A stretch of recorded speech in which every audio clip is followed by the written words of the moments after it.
السلام عليكم ورحمة الله وبركاته. اللهم إنك عفو كريم حليم تحب العفو فاعف عنا.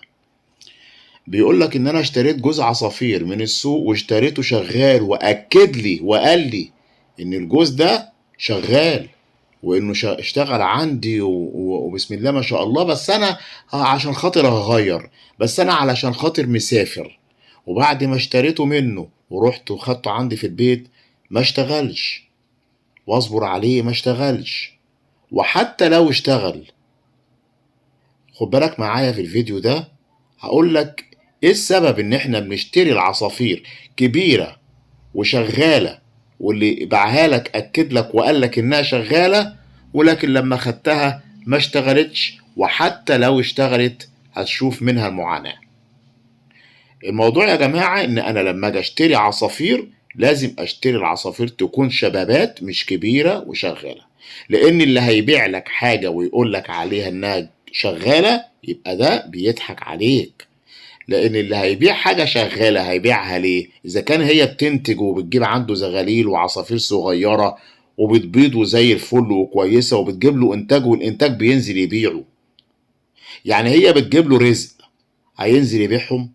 واحد عنده جوز عصافير بتجيب له رزق وبتجيب له عصافير، جوز بس بيجيب له عصافير كتير، هينزل يبيع الجوز ده؟ لا طبعا. هيبيعه في حالة إلا إذا كان العصافير دي فيها عيب. يعني إيه بقى؟ يعني تكون العصافير دي مثلا مليسة، تمام؟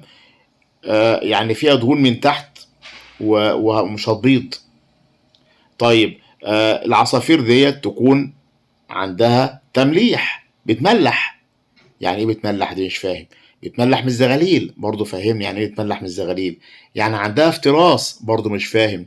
يعني الزغاليل الصغيره لما هي بتطلع عندها من البيضه بتفقس من البيض والزغاليل تطلع، بيبدا الاهالي الام والاب اول ما الريش يطلع في العصفور الصغير يبدا ان هو ينتف الريش ده، يمص الدم اللي في الريش، فما بيخليش في العصفور الصغير ولا ريشه، ويقعد ينقر فيه وياخد منه الريش اللي فيه نقر وينتف الريش اللي فيه خالص، ويخلي العصفور من غير ريش خالص.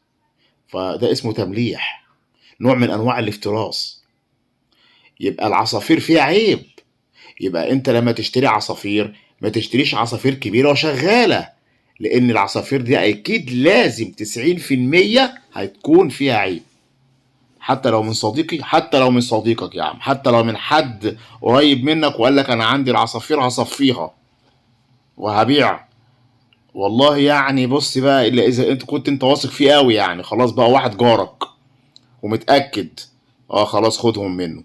لكن العصافير اللي انا اشتريها من حد معرفوش واثق في كلامه وان شاء الله حتى يحلف لك، اوعى اوعى تصدق الكلام ده. لا، لازم اشتري عصافير تكون شبابات سنها 4 5 شهور، اخدها اربيها عندي زي ما كانك بتربي كتاكيت، هتحط لهم الاكل والميه بس، وتهتم بيهم وتنوع لهم في الاكل، ولما يكبروا ويوصل سنهم 10 شهور تبدا تعلق لهم في البياضه، علشان بعد كده تشوف انتاجهم، وان شاء الله هتشوف الانتاج بتاعهم. ليه؟ لان هم دول كانوا شبابات عندك، واول قطفه عندك انت، اول مره تبيض كانت عندك انت، تمام؟ وخلاص بقى هم انت اتاكدت ان هم ذكر وانتايه وجايبهم ذكر وانتايه، هيشتغلوا عندك ويبقوا زي الفل. فالفيديو ده انا عامله علشان خاطر محدش يضحك عليك ويقول لك العصافير دي شغاله وتمنها كذا علشان خاطر شغاله.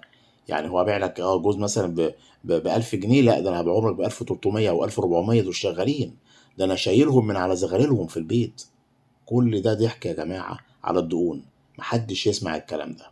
بشكركم جدا، بتمنى يا رب يكون الفيديو عجب حضراتكم، بتمنى من حضراتكم الاشتراك في القناه اللي اول مره يشترك في القناه، واللايك الجميل من حضراتكم. والسلام عليكم ورحمه الله تعالى وبركاته.